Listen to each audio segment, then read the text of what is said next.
Boa noite, boa noite, sejam bem-vindos.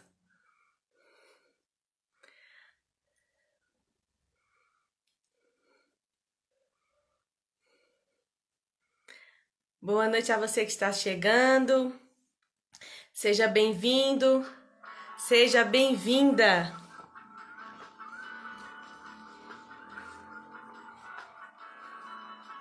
É um prazer receber você que está chegando para assistir, para participar, da terceira noite da Semana das Profissões da área de Ciências Biológicas aqui do Colégio Cinder. Sejam todos bem-vindos, bem-vindas.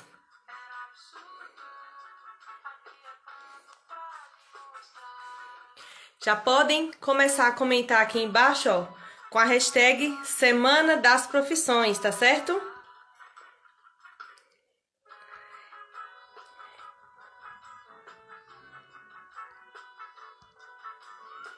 Aqui embaixo, ó, Semana das Profissões. Comentando com a hashtag Semana das Profissões, nós já sabemos, que ao final nós vamos concorrer a um brinde. Seja bem-vindo, seja bem-vinda. Você que é estudante, você que é ex-estudante, você que é pai, você que está nos visitando, meus queridos colegas, professores, toda a equipe do colégio.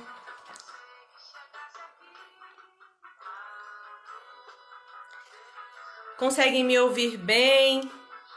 Conseguem me ver bem? Gente, não deixem de comentar a hashtag, certo?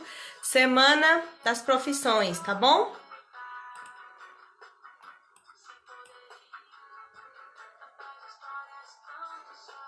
Aqui embaixo, ó, próxima à barrinha para fazer o comentário, tem um aviãozinho, assim. Clica nesse aviãozinho e encaminha essa transmissão, certo? Para alguém que você sabe que gostaria de assistir essa entrevista de hoje, essas entrevistas de hoje, né? Boa noite a todos. Sejam bem-vindos à terceira noite da Semana das Profissões. Andrew, consegue ouvir a música de hoje, Andrew?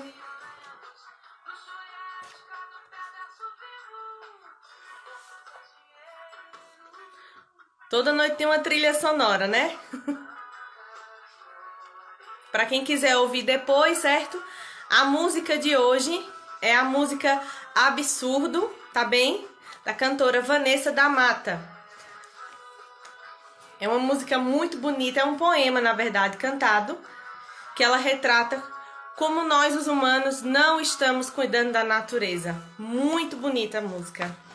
Recomendo a todos. Absurdo, Vanessa da Mata. Boa noite a todos, boa noite a você que está chegando agora. Seja bem-vindo, seja bem-vinda. É um prazer receber você na terceira noite da Semana das Profissões. Boa noite, professora Kaline. Aqui embaixo, ó, tem um aviãozinho. Encaminha essa live para alguém que você sabe que gostaria de assistir, de participar. Começando, falando um pouquinho do projeto da Semana das Profissões. É um projeto, que visa trazer aos nossos estudantes, ainda assim, neste período remoto, a oportunidade de conhecer profissionais já formados, da área de ciências biológicas, conhecer essas profissões mais de perto, para ajudar os nossos estudantes a ter uma escolha mais acertada aí na decisão em que carreira profissional seguir.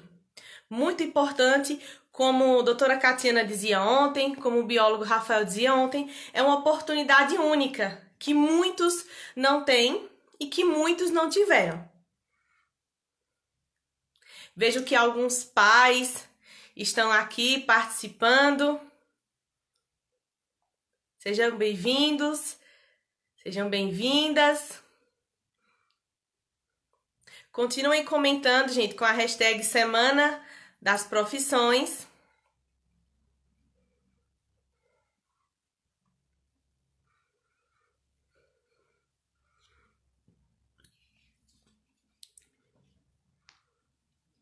Conseguem me ouvir bem? Sim?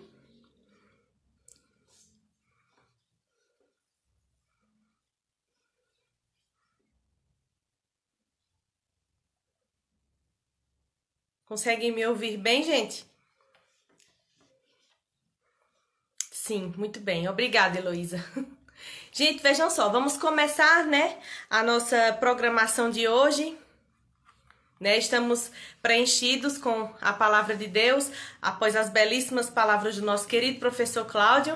Agora chegou a hora de preencher a mente com conhecimento, né? Então, muito bem. Nosso primeiro entrevistado de hoje, certo? É a médica cirurgiã, doutora Rafaela Liberato, certo? E como em todas as noites, né? Eu sempre faço a leitura de uma frase do curso do entrevistado. Então, vou fazer aqui, tá? Então, diz o seguinte. É uma frase de Johnny Rocha. E ele diz o seguinte. Médico é aquele ser humano que vence o estresse e vai à luta, enfrentando vários leões por dia. Dedica a vida a cuidar da vida dos outros, praticando o amor ao próximo em sua essência, lutando contra a morte, carregando o peso da incerteza e vivendo a nobreza de ser o herói na vida real. Lindo, né? Escolhi essa frase, gente, porque de fato os profissionais da saúde, nesta época de pandemia, são verdadeiros heróis. A eles, né, em nome da doutora Rafaela, a nossa gratidão, certo? Vou fazer o convite aqui para ela, gente. Continuem comentando, certo? Envie a live para alguém, ó. Tem um aviãozinho aqui embaixo, certo? Doutora, deixa eu ver aqui se eu acho ela.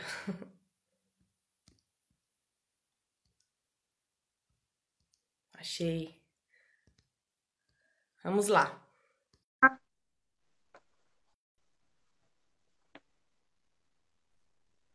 Oi, pessoal. Olá, boa noite. Boa noite, professora Neta. Boa noite, pessoal.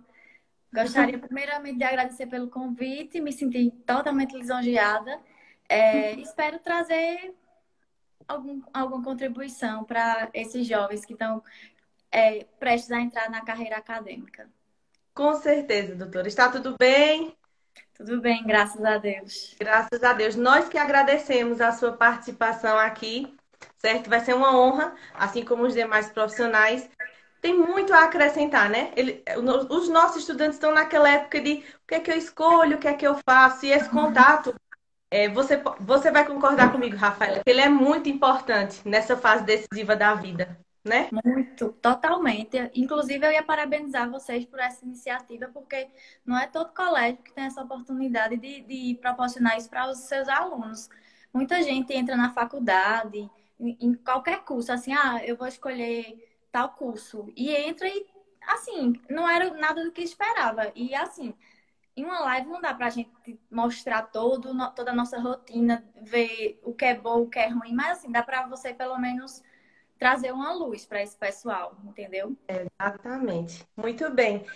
Eu queria que você começasse se apresentando, falasse um pouquinho da sua história. Bom, meu nome é Rafaela Liberato, como você já falou, sou aqui de Jupi, sou conterrânea, né, Neta? Muito bem. É, fiz a minha graduação em medicina pela faculdade UPE, Universidade de Pernambuco, em Garanhuns, sou da primeira turma. Sou da turma sofredora, que saí também. Quem é da região conhece um pouco também da nossa história.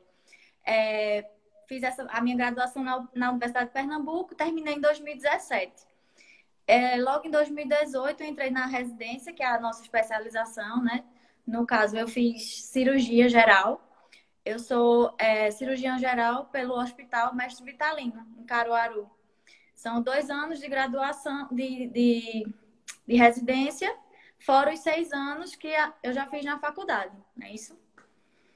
Então, E, bom, totaliza 8 anos, totaliza né? dependendo da especialidade que você escolher, né?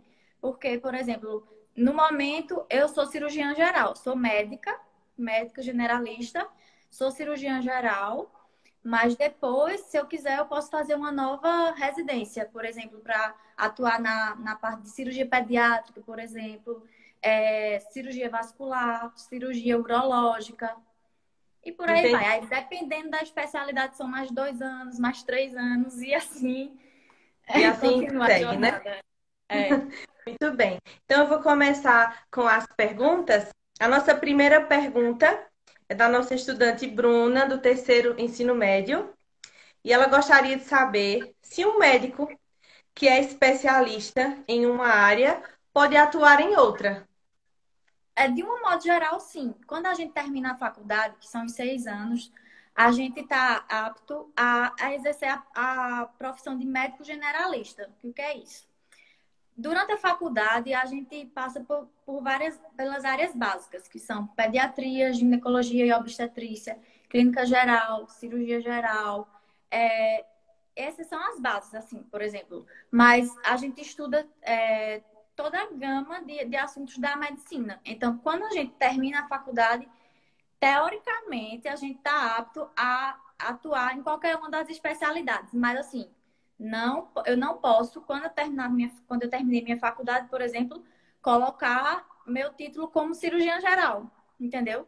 Eu terminei a faculdade, eu sou uma médica generalista ou clínica geral. Assim, eu posso, por exemplo, no PSF, por exemplo, é um bom exemplo para um médico generalista.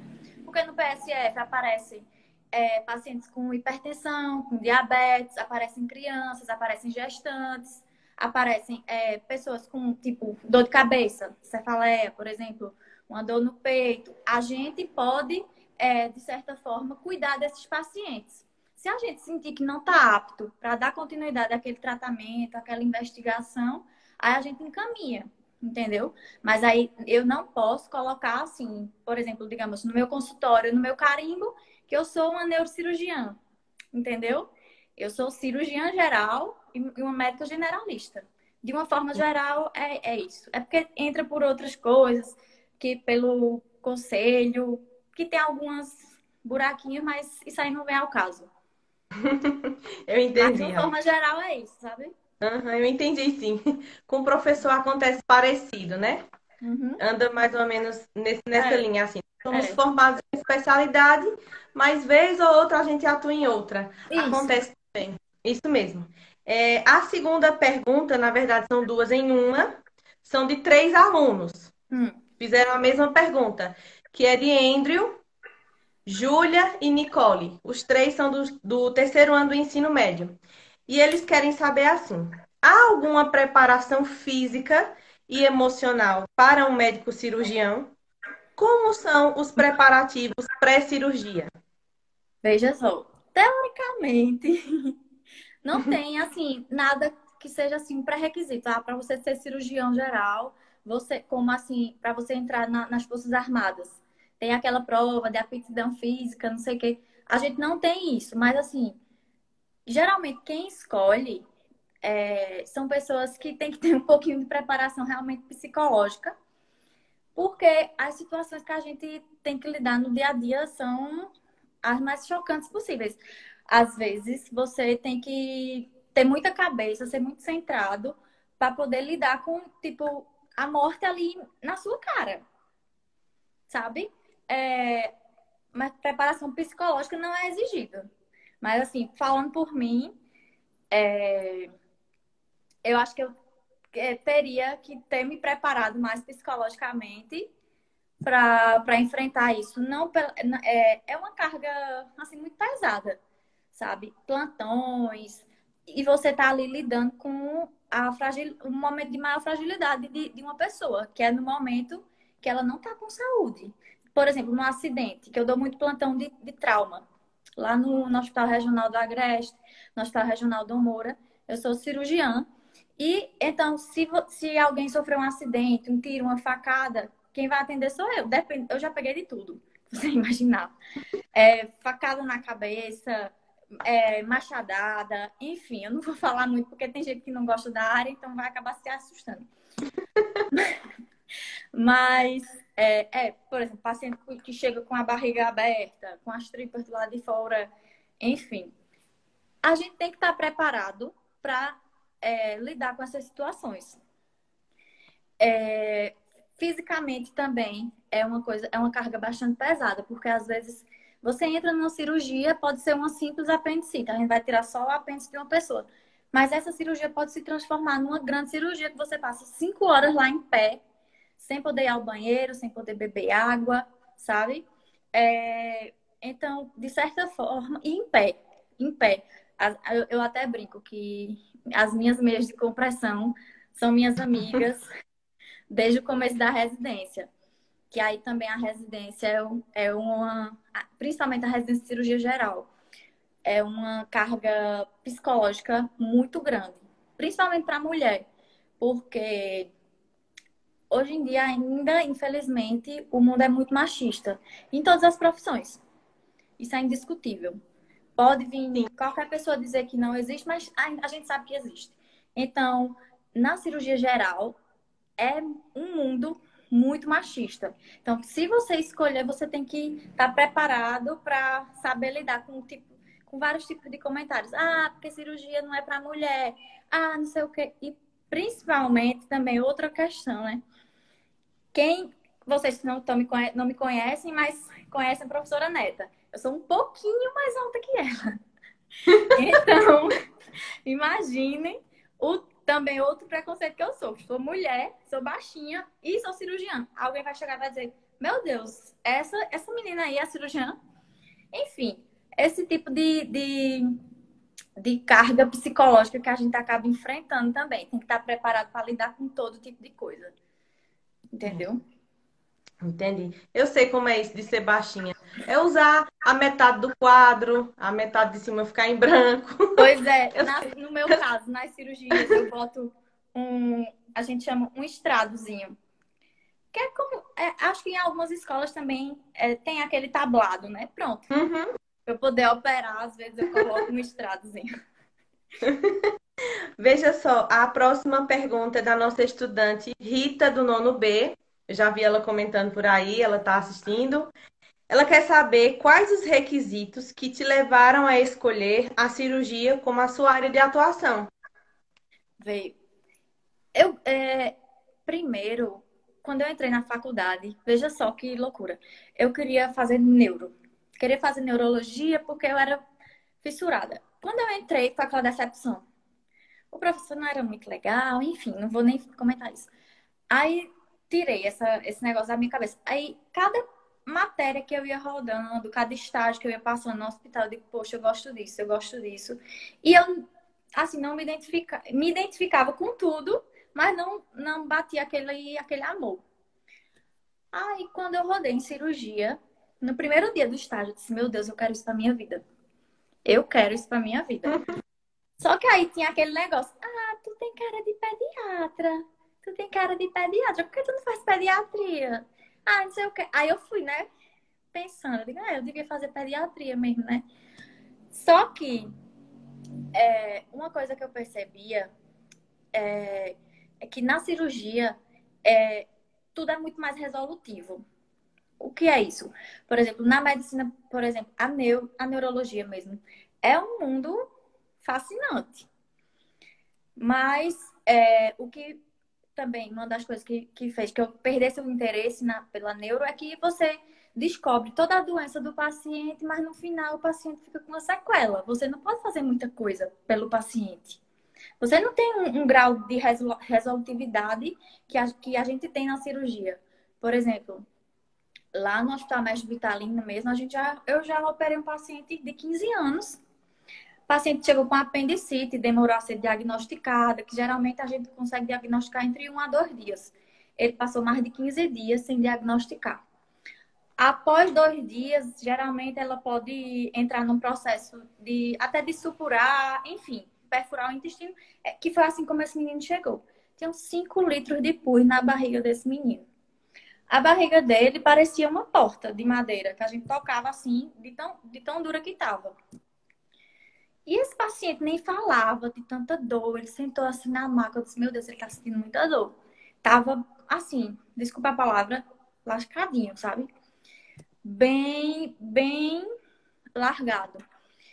E a gente operou esse paciente, tirou esse monte de pus, tirou o apêndice dele, fez todos os procedimentos cirúrgicos e depois o paciente estava bem, sabe? Então, é isso que fez com que eu me apaixonasse mais ainda pela cirurgia, pelo grau de resolutividade, que a gente vê o paciente chegando, não tá nem falando, não tá nem abrindo o olho, você opera, durante a cirurgia você já vê que os parâmetros pelos monitores já estão mudando, que o paciente começa a reagir. Então, isso aí é fascinante. Você vê o resultado ali meio que na hora, né? Eu Quer dizer, entendo, eu isso entendo. também. Tem os contras, né? Que nem tudo são flores. Mas, tipo, em você entrar em algumas cirurgias, você entrar pensando em uma coisa, quando você abrir, meu Deus, tá nessa situação, a gente não tem mais o que fazer. Se a gente tirar a doença, o paciente vai morrer. Se a gente deixar, ele vai morrer. Entendeu? Tem muito disso também. É outra questão que a gente tem que ter um pouquinho de preparo psicológico para isso também, sabe? Aí também, né? A próxima pergunta também é de dois estudantes, é de Thomas, do segundo B, e de Ana Beatriz, do segundo A, e eles querem saber qual foi a maior dificuldade enfrentada durante o curso. Agora é voltar para a faculdade. Durante o curso. É. Assim, durante o curso, eu não vou nem falar tanto do meu, porque a gente enfrentou muita dificuldade por ser a primeira turma, em Garanhuns, a gente passou muito perrengue. Os meninos são mais novinhos, eles não, talvez nem acompanharam essa história, mas é, Eu acompanhei de você perto. lembra, né? A gente fez greve de aluno, a gente fez entrevista, a gente foi parar até no Fantástico, porque a gente parou tudo. Enfim, para a gente teve esse caso à parte, que era a estruturação do curso, que por conta disso, eu acho que assim, minha turma acabou, além de ser uma turma guerreira, que a maioria hoje está nas suas residências, na segunda residência, inclusive, em lugares ótimos. Tem muitos bons médicos na minha turma, sabe? Eu acho que assim, a falta de estrutura a gente acabou tendo que compensar em casa, sabe? Tinha que estudar muito em casa, se virar, porque não tinha não tinha nossos livros na biblioteca, não tinha material no começo para a gente estudar no laboratório de anatomia, por exemplo. E hoje está diferente. Tem alguns déficits lá ainda, mas está bem melhor. Mas, assim, tirando essa parte, o PE Garanhuns, turma 01, que foi a pioneira, eu acho que a maior dificuldade é realmente você conciliar essa rotina pesada de estudos com algumas frustrações que você vai encontrando no meio do curso. E principalmente você ter, como é que se diz? A sensação de que você está estudando, estudando, estudando, estudando e que você nunca vai conseguir saber de tudo, que você precisa estudar mais, mais, mais, mais. Eu tinha essa sensação. Virava muitas noites estudando, madrugadas. Enfim, você tinha aquela sensação de, meu Deus, eu já estudei tudo isso, mas E não sei eu de não tenho a nada. sensação de que eu não sei de nada, entendeu? Você termina o curso, você termina os 6 anos da faculdade com aquela insegurança, pô, eu vou trabalhar, é meu nome agora que vai aparecer naquele prontuário do paciente, naquela receita. E se eu não conseguir? E se eu não souber diagnosticar o que aquele paciente tem? Eu acho que assim, para fechar um pouco da resposta dessa pergunta, é muita insegurança. E você, assim, realmente não tá seguro de que você tá pronto para lidar com vida, sabe? Porque assim, uma faculdade de engenharia, se você erra um cálculo, digamos, você vai ali dormir, eita, eu errei ali aquele cálculo. Vou lá, conserto.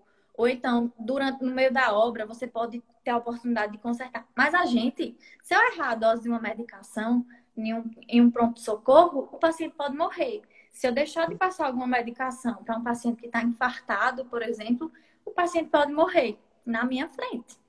Entendeu? Assim, é difícil, porque você está lidando, como eu falei, com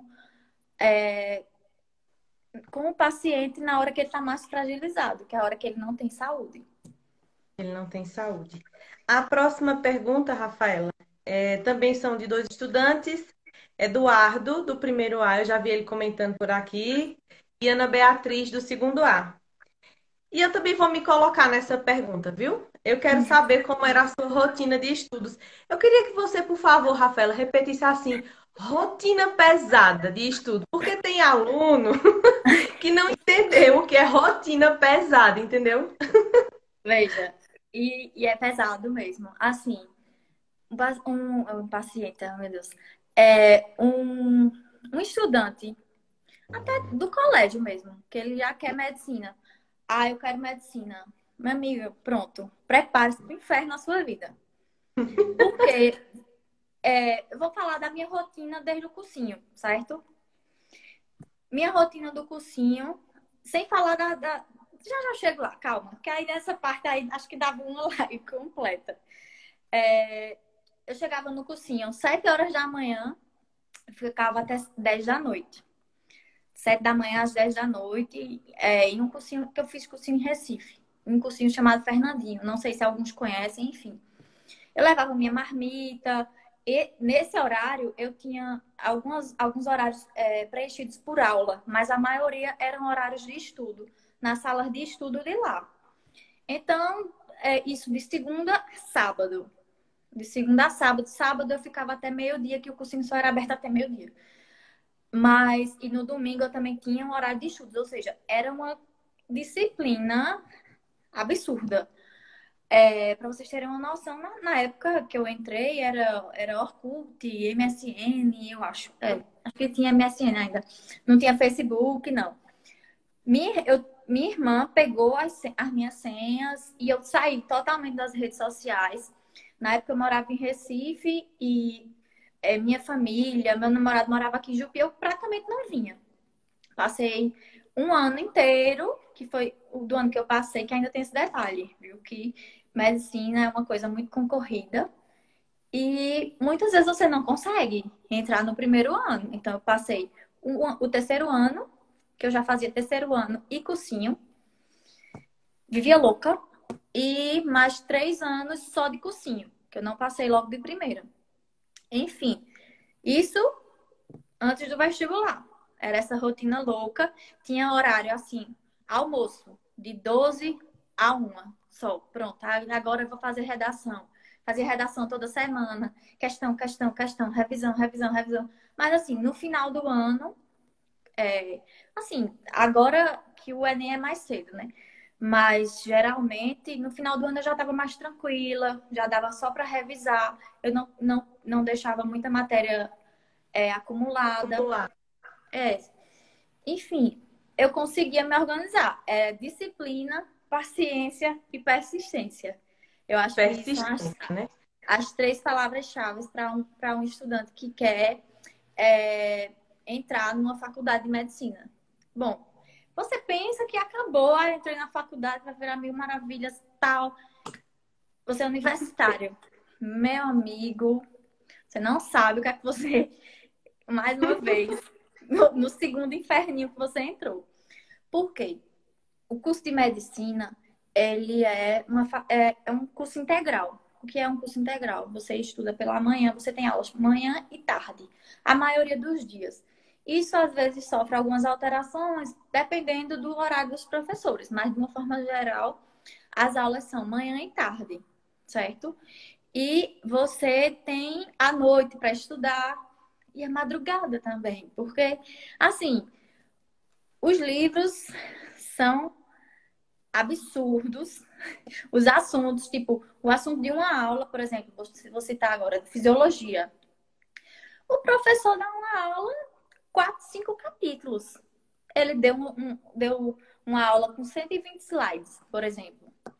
Mas quando você vai chegar em casa, que senta a bundinha na cadeira, que você vai olhar, dá mais ou menos umas 200 páginas. Para você ler para outra semana, porque na outra semana são mais 5 capítulos. E eles não estão nem aí. Não é professor de cursinho que vai lhe ajudar. Ah, você está com dificuldade. Não, meu amigo. Se vire. Então, assim, é uma rotina muito pesada. Pesada. E continua. E é do começo ao fim, porque até o quarto ano a gente tem as matérias divididas, né? São 6 semestres. Não, são 12 semestres, no caso, são 6 anos. Até o quarto ano, a gente tem alguns estágios esporádicos e tal, e ainda tem as aulas na faculdade. A partir do quinto e sextos anos, aí a gente começa a fase do internato, que são a gente passa realmente, tipo, como se fosse internado só no hospital. A gente vai para o hospital de manhã, à tarde, a gente faz nosso expediente todo no hospital, aprendendo e estagiando. São os 2 anos. Que a gente vai rodar por aquelas áreas básicas que eu falei: pediatria, cirurgia, clínica médica, emergência, sabe? E fora isso, a gente, quando chega em casa, ainda tem que estudar, porque, por exemplo, você pegou algum paciente e você não viu aquela matéria direito na faculdade, aí você tem que rever. Enfim, e quando termina também, você pensa que vai acabar. Quando você se forma, você diz, ah, pronto, acabou. Não, meu amigo. Pense na ilusão. Tem a prova da residência, que é um novo vestibular. Porque são todos médicos que vão fazer a prova de residência em determinada especialidade. Se você quiser ortopedia, tem a prova de ortopedia, a prova de cirurgia geral, a prova de pediatria, a prova de clínica médica e por aí vai. Aí o gargalo vai diminuindo. Tem gente que, quando termina a faculdade, termina por aí. Por exemplo, vai fazer sua vida profissional só como clínico geral, realmente. E vai ficar dando plantões, trabalhar em alguns PSFs e pronto. Mas, hoje em dia, com todas as profissões, eu acho que se você não estiver se capacitando, estiver correndo atrás, estiver construindo conhecimento, você vai acabar ficando para trás. Fica para trás, verdade. É Então, bem assim, verdade. a rotina de estudos, a rotina pesada, ela continua. Você entrou no inferno, é a caverna do dragão, você não sai mais. É, Rafael, que foi o biólogo que conversou ontem com a gente aqui, ele estava dizendo que é uma rotina que não vai parar, que Não, não vai parar. E assim, a sede pelo conhecimento é o que nos mantém. É a vontade de ser melhor e trabalhar melhor, né? Acho que é. isso é o que dá sentido a tudo. A última pergunta, Rafaela, é de Iago, do nono Uhum. D. Iago, você tá por aí? Tua pergunta, Iago. Iago perguntou o seguinte: em algum atendimento você achou que não iria conseguir ou que tudo iria dar errado? Ah, Maria, tem vários, porque você, é como eu disse, você pega um paciente, chega o paciente para você, você diz, meu Deus, e agora? Aí você vai, calma, tem que primeiro se acalmar, acalmar sua equipe, que é muito importante, porque você ali, muitas vezes numa emergência, se você mostrar que tá nervoso, que tá indeciso, que tá apavorado, minha bebê tá chorando, mas calma, não se apavore. Se você mostrar que tá apavorado, aí as pessoas também ao seu redor, ai meu Deus, essa médica não sabe de nada, e agora não sei o quê. Enfim, mas em vários atendimentos isso já aconteceu comigo, mas é aquela questão assim de você do choque. Teve um recentemente, por exemplo, que eu tava até grávida já, né? No finalzinho do plantão, no Hospital Regional do Agreste. E chegou, eu tava achando, eita, o plantão foi tranquilo hoje, não sei o quê. Daqui a pouco chegam 2 esfaqueados. Um deles com as vísceras para o lado de fora, o outro não tava com as coisas para o lado de fora, mas assim, era uma grande facada. E depois, quando a gente foi investigar, aí a gente entrou numa sala, operou esse, e os outros 2 cirurgiões estavam operando o outro. Eram 2 irmãos. Aí meu Deus do céu, e aqui tá difícil, porque a faca tinha perfurado vários segmentos intestinais. Em alguns a gente não achava, digo, meu Deus do céu, esse cara vai morrer. E ele rebaixando os sinais vitais. Aí a gente conseguiu controlar sangramento, conseguiu achar todos os locais de perfuração, tirou os segmentos que estavam desvitalizados. E assim, o paciente saiu muito bem, sabe? Precisou fazer transfusão de sangue, enfim. Mas saiu bem. Outro foi também no final do plantão, 6 horas da manhã. Chega uma mulher, o pessoal chamando no grupo, porque a gente tem um grupo, eles chamam, enfim, ó, chegou o paciente. Chegou o paciente, beleza. Perfuração por arma branca. Quando eu fui olhar, a mulher tinha levado uma facãozada na cabeça daqui até aqui. Aí eu olhei assim, eu disse, meu Deus, o que é que eu vou fazer aqui? Eu disse, essa mulher tá morta. Aí eu olhei, aí quando eu chamei ela respondeu, né? Mas assim, bateu aquele desespero, aí eu fui vendo, não tinha sangramento, estava controlado, ela estava consciente, conseguiu me contar toda a história, que tinha sido até um ex-marido dela, enfim. Tinha só uma fratura que ela acabou, nem precisou ser transferida, porque nesse caso, se tivesse lesão cerebral, ela teria que ser abordada por um cirurgião, um neurocirurgião, só em Recife. E no final das contas, ela só tinha uma fratura assim de face, porque realmente de ossos da face, porque pegou, acho que ela, não sei se ela chegou a ficar cega. Eu não acompanhei o final porque geralmente o ruim de emergência é isso, que você não tem o feedback depois. Mas algumas situações dessas a gente se depara várias vezes na nossa profissão. Rafaela, você tem mais algo mais a dizer, a acrescentar?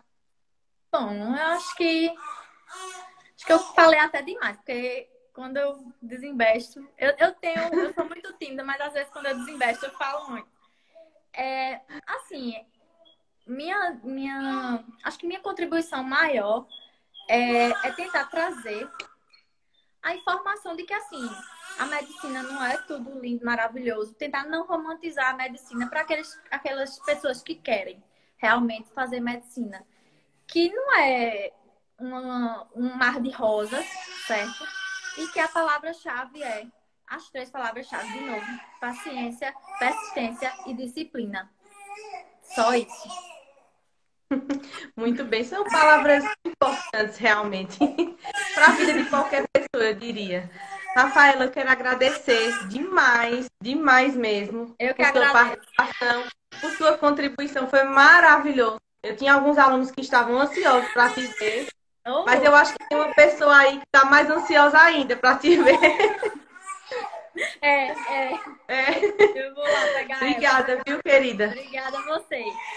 Boa Cheiro. noite. Tchau. Boa noite. Tchau, boa noite. Tchau, gente. Tchau. Eita, a bebê dela tava chamando, dizendo, mãe. Gente, doutora Rafaela, certo? É aqui de Jupi. E assim, gente, ela é um exemplo, certo? Ela é um exemplo de persistência. A história de Rafaela é aquele exemplo assim, de que assim, quando você acredita num sonho, você não pode desistir, certo? Lá no Instagram do colégio, eu deixei o perfil dela marcado na foto da programação de hoje. Sigam ela, vale a pena. Ela é uma excelente profissional e é inspirador. A história dela é inspiradora. Muito bem. Gente, continuem comentando, certo? Estou acompanhando aqui os comentários de alguns de vocês. De vez em quando eu dou uma olhadinha, não dá para acompanhar tudo, mas continuem comentando, certo? E agora, né, para já dar continuidade, eu vou chamar o segundo convidado da noite, que é o farmacêutico, certo? Farmacêutico clínico Flávio Quintino. E antes de chamá-lo, né, de convidá-lo, eu vou fazer a leitura da frase aqui sobre farmacêutico e farmácia. Antes, éramos vistos como o profissional do medicamento. Hoje, somos vistos como o profissional que vai garantir o tratamento, seja ele com ou sem medicamento, porque o farmacêutico também trabalha na prevenção. Eu achei essa frase incrível, certo? E agora eu vou chamar aqui nosso segundo convidado. Muito bem. Vamos esperar ele entrar aqui.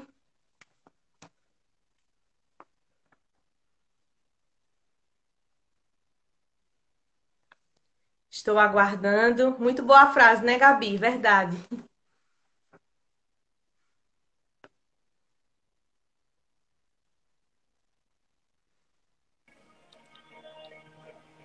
Boa noite, Flávio. Boa noite, Neta. Boa noite, Tudo bem? pessoal. Tudo bem? Tudo bem, graças a Deus. Você, como é que tá?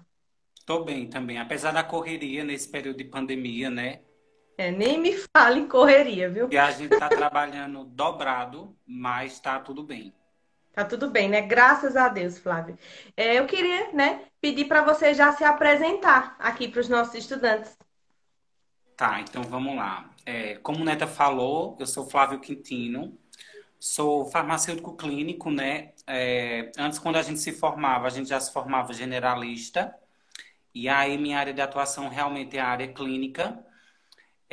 Tenho especialização em farmácia clínica, fitoterapia, nutrição clínica e esportiva e tenho especialização também na área de saúde coletiva. E agora, né, atualmente eu estou aí no mestrado na área de biociência animal, que minha linha de pesquisa é toda voltada para a área de plantas medicinais. Eu trabalho aí, né, com uma planta que eu quero descobrir o potencial antitumoral, antioxidante e anti-inflamatório dessa planta, Essa tá? planta. Eu atuo, né, atualmente, eu tenho um consultório farmacêutico, então eu tenho meu consultório particular, onde eu atendo pacientes com doenças crônicas não transmissíveis. E eu também sou coordenador municipal da assistência farmacêutica de Jupi, né? Sou de Jupi, né? É minha conterrânea também, a gente se conhece há Também. um tempão.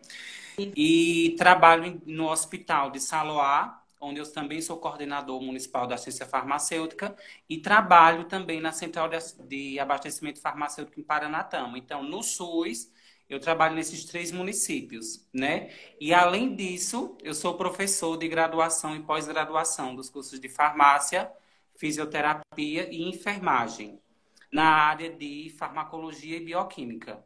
Então, essa Muito é bem. minha rotina. Uma pequena rotina, né? É, Ô, Flávio, eu vou fazer a primeira pergunta, certo? Primeira pergunta certo. é do nosso estudante Matheus Matias, do terceiro ano, e ele quer saber quais são as áreas de atuação de um farmacêutico. Depois que eu falar, acho que todo mundo vai querer ser farmacêutico, viu? Porque, Que assim, bom! é a profissão mais linda que existe, né? Atualmente, quando a pessoa escolhia farmácia e estudava o curso de farmácia, era um tempo menor, né? Geralmente eram 3 anos de curso. E aí você tinha que passar 2 anos e 1 ano e meio ou 2 anos em alguma especialização, toxicologia, análises clínicas ou a parte de alimento. Você escolhia uma área que você queria ir. Hoje, quando a gente se forma, a gente estuda 5 anos, o curso de farmácia são 5 anos, e aí você se forma farmacêutico generalista. E aí, assim que você se forma como farmacêutico generalista, você tem mais de 100 áreas de atuação, tá? Então, é bem amplo. Antes a gente tinha que escolher uma área e agora a gente pode trabalhar na bromatologia, na toxicologia, nas análises clínicas, que a doutora Beatriz falou das análises clínicas, o farmacêutico também pode atuar nessa área, tá? Além da parte de indústria, a área hospitalar e medicamento em si. Então, assim, são mais de 100 áreas de atuação. A gente poderia fazer todo de uma live falando de uma área, porque é muita. O farmácia generalista hoje ele tem muita área de atuação. É uma profissão que tem um amplo mercado de trabalho, né? Podemos dizer É, e assim. é- isso, Neta. E assim, como tem esse amplo mercado, né? Por exemplo, eu não conheço nenhum farmacêutico que esteja desempregado, né? Geralmente, meus colegas, todo mundo que se formou na minha época, a gente era uma turma de 62 alunos quando começou, e quando terminou, a gente se formaram 28 só. Então, assim, os 28 quando se formaram, cada um tinha pelo menos 2 vínculos já, entendeu? Já, né? Então, Antes de se não formar. conheço nenhum farmacêutico que esteja desempregado. Geralmente, quando sai, já sai com direcionamento para o mercado de trabalho. Que bom. Isso é muito bom numa profissão, né? Isso. A próxima pergunta é de Heloísa, estudante Heloísa do primeiro médio A, e ela quer saber como atua especificamente um farmacêutico clínico.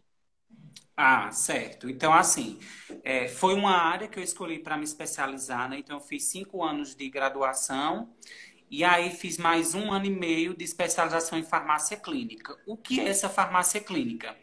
A farmácia clínica é quando o farmacêutico ele está apto, né, a abrir consultório, a trabalhar na área hospitalar junto com o médico, diretamente junto com o médico, com a parte de prescrição. Então, eu vou poder estar prescrevendo alguns medicamentos, orientando tal paciente e trabalhando principalmente a parte de farmacoterapia. Então, o farmacêutico, quando ele se forma como generalista, ele já pode prescrever. Só que quando ele se especializa na área de farmácia clínica, ele tem um leque maior nessa questão da prescrição, tá? E da atuação diretamente com o paciente. Então, deixa de ser o farmacêutico só o responsável pelo medicamento e passa a ser um farmacêutico que vai ser responsável pela qualidade de vida, pela saúde do paciente e faz todo o acompanhamento e monitoramento daquele paciente, tá? No meu caso, eu faço esse acompanhamento tanto com os pacientes do SUS, tá? E ainda trabalho com o meu próprio consultório, justamente devido a essa questão da farmácia clínica. Entendi. Flávio, a próxima pergunta é minha, certo? Foi eu que fiz. Por que não é recomendado o uso de remédios controlados sem a prescrição médica? Então vamos lá. Quando a gente trabalha com essa parte, quando o farmacêutico, né, ele é clínico, atua muito nessa área clínica, a gente pode prescrever alguns medicamentos, assim como outros profissionais de saúde, nutricionista, fisioterapeuta, enfermeiro, enfim. Só que o que é que acontece? Os medicamentos controlados, que são esses medicamentos de controle especial, eles são de responsabilidade do farmacêutico, tá? Só que a prescrição deles é só do médico. Por Médico, quê? São entendi. medicamentos que a ação farmacológica desse medicamento é a nível do sistema nervoso central. Ou seja, esses medicamentos, eles causam dependência. É uma droga, só que é uma droga lícita, não é uma droga ilícita. E aí, quando o paciente ele faz o uso irracional desse medicamento controlado, ele pode causar dependência o paciente pode ficar dependente desse medicamento e aí ele pode querer usar esse medicamento a vida toda, porque ele não tem mais como parar de usar porque ele ficou viciado naquela droga, naquele medicamento. E nesse caso, Neta, se não for prescrito pelo médico, né, que é só quem pode prescrever esses medicamentos controlados, e o farmacêutico não conferir a receita, não ver se foi prescrito da forma correta, se a posologia está correta, quem responde por aquele medicamento é o farmacêutico. É o E farmacêutico. isso. E a gente não responde ao conselho, a gente responde à Polícia Federal, porque a gente responde como tráfico de droga, porque é medicamento Droga, né? controlado. Entendi. Entendi, Flávio. Muito esclarecedor, viu? Essa informação. E a nossa última pergunta, certo? Que também é minha, porque eu sou curiosa. Eu quero saber o que é que você pode nos contar sobre os remédios que estão sendo estudados para o tratamento da Covid-19. Ótima pergunta.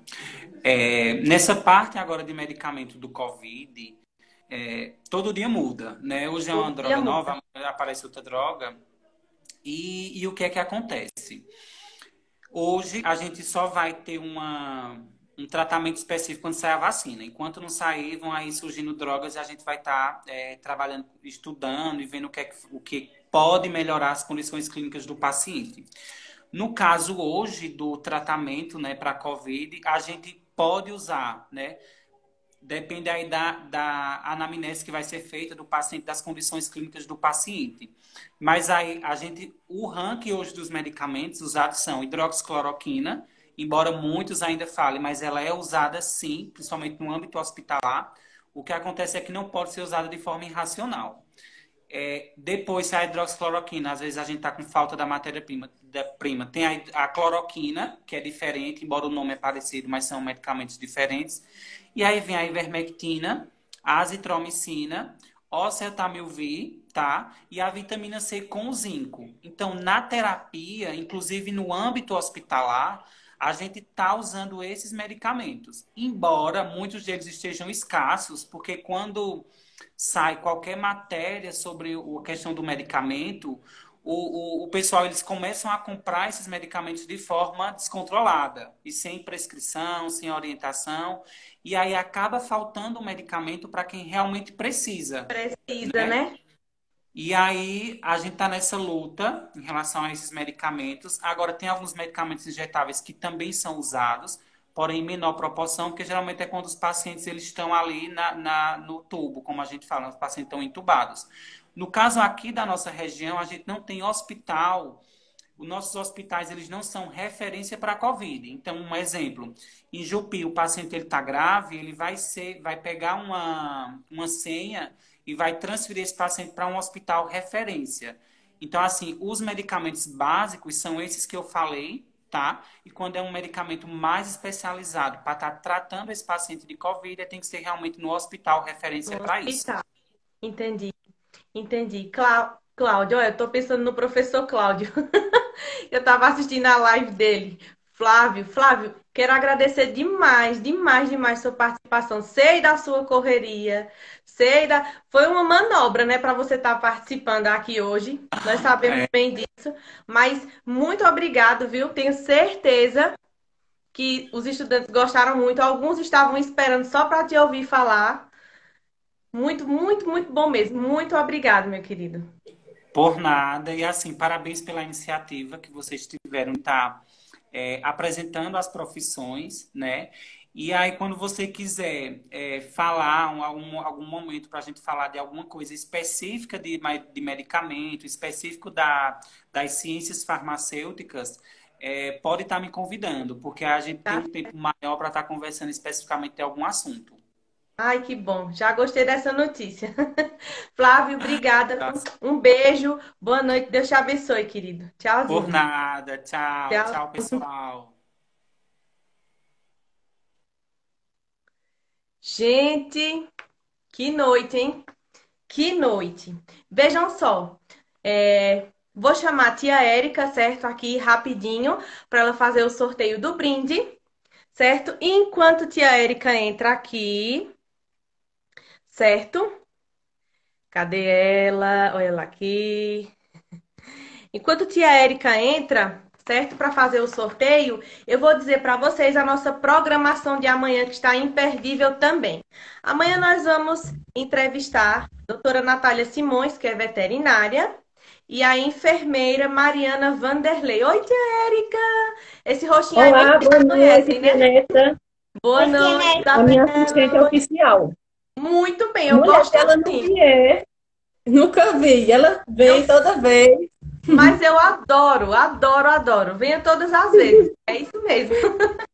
Tudo bem, Érica? Obrigada. Tudo bem com vocês? Tudo bem? Tudo Ô, bem, povo graças lindo, a a Deus. gente tá aqui dizendo, quero ganhar hoje, viu? Ele tá falando aqui que quer ganhar. Então, ó, Isabela, manda ele. Minha Só tá gente, dando que terceiro live ano. não é? Então, Cada dia, não é? Um melhor do muito que o bom. outro. E eu gostei Muito bom. muito do que a doutora Rafaela falou sobre a questão de ter disciplina, persistência e paciência. Então, o Paciência. DPP tem que entrar em ação, né? E Então, a gente fica muito feliz com a participação dessas pessoas tão ilustres, não é? Vai, Isabela, eu tira. estou E ainda honrada com a participação deles. o farmacêutico, né? Flávio Liberato ainda abrindo espaço para mais uma Pois é, uma tá vez vendo? estar conosco. Então, coisa boa. Vamos lá. Vamos Dá para lá. ver aí, tia? Tchan, tchan, tchan, tchan. Mulher, eu não faço Acho nem que é Larissa, suspense. é Larissa Quintino. Larissa Exato. Quintino, do primeiro ano A. Tenho certeza. Lari, aparece. 1 minuto, tô cronometrando. Vamos lá, Larissa. Comenta aqui, Larissa. Ela chama de tia, Vai, mas eu. Isabela, deixa ela que aparece, mulher. Gente, Senão só vai passar reforçando. batido, não é? Só reforçando, amanhã a doutora Natália Simões, médica veterinária. Gente, doutora Natália é incrível. Na verdade, todos, né? Eu não sei o que Todos. falar de todos, Um Olha, melhor que o Larissa outro. apareceu. Larissa apareceu. Ah, muito bem. E terminando, né, também a enfermeira Mariana, certo? Lari, parabéns, viu? Passe no colégio, vá de máscara, procure lá ou tia Érica ou Irani para receber, tá certo? A lembrancinha e São parabéns, lindos os Florzinha. brindes. São lindos os brindes, não é? Que a Não neta é? preparou cada um com muito carinho. Pois tá bom, então. Ficamos por aqui, não Beijo. é? É sim. Beijo, boa Beijo. noite. Boa noite, Isabela. Fiquem com Tchau. Deus. Boa noite. Tchau, Boa tchau. noite. Tchau. Gente, que noite, né? Vejam só. Como eu já disse, né? Amanhã nós temos encontro marcado aqui novamente, às 7 da noite. Não percam, certo? Participem dessa semana incrível. Cada noite melhor que a outra. Um beijo, fiquem com Deus e até amanhã. Tchau. Boa noite a todos. Tchau.